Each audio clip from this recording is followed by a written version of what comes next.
they might do at the moment. Malachy Steenson is with us from ACRA. He's General Secretary of the National Residents Association.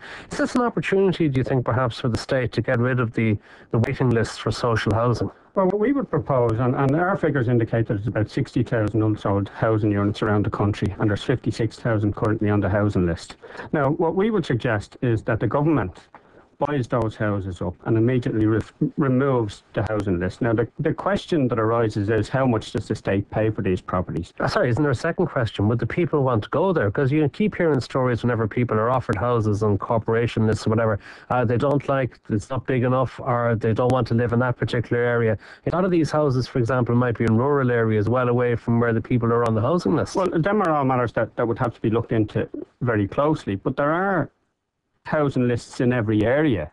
There's no city council or county council in the country who doesn't have a housing list. Now, how big that housing list is something different. Now, one of the benefits of this, and we believe, for instance, that ultimately there's no net cost to the government.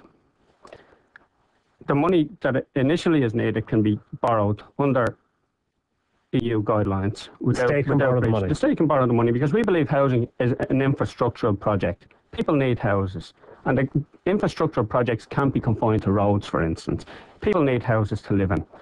What it also does is releases money, which is paid in rental subsidies by the city councils and the county councils through the community welfare officers and the HSE. A huge amount, many millions and millions of euros are paid every year to private landlords by the state. That money would then not have to be paid. The follow-on effect of that is that there will be an increase in rental properties.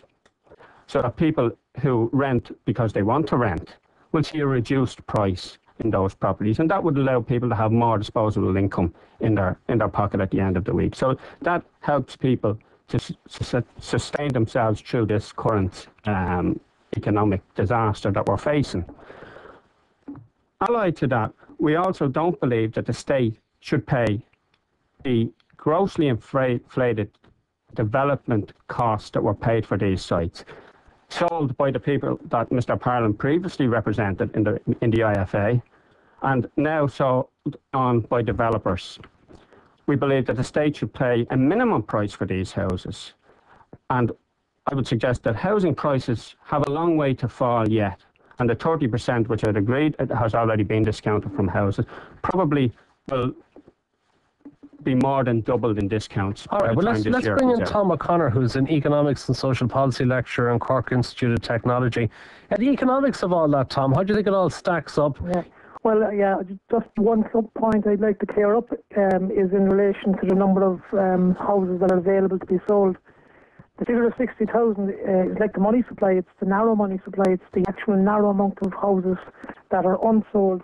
However, the most recent figures for the number of houses that are available as vacant houses, which don't include holiday homes and which don't include homes which are temporarily non-resident, is at about 205,000. So that is a pent-up housing supply, and a big portion of those are not being rented. So they are actually have to be taken into consideration. Now, in terms of the... Sorry, Tom, is it the question that they have to be dealt with in some way before you can get construction activity going again? Not necessarily. That's a very interesting point.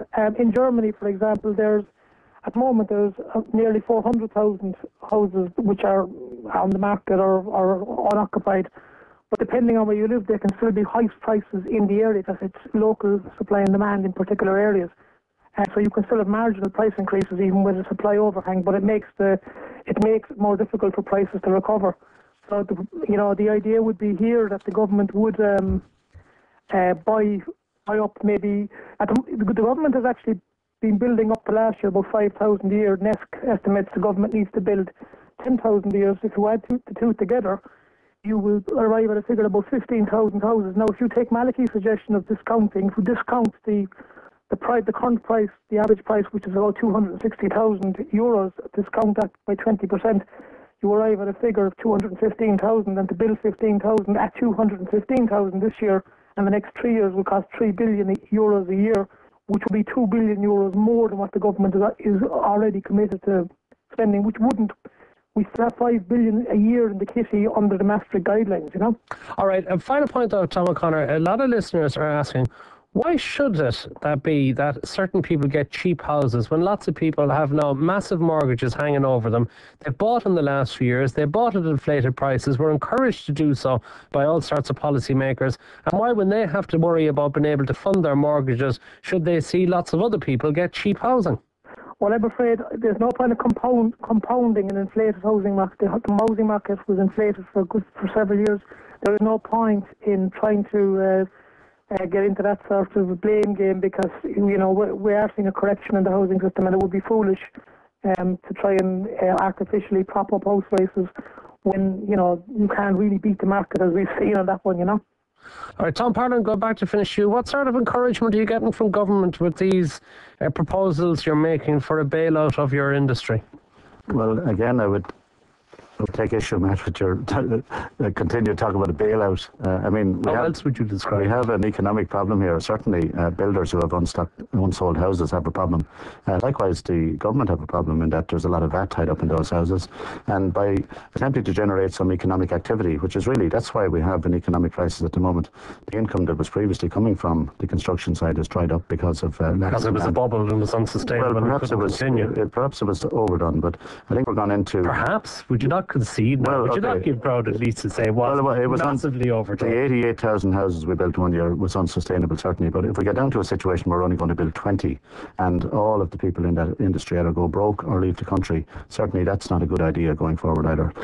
So there's €1 billion there in VAT that I think the Exchequer could do badly with, and making some investment.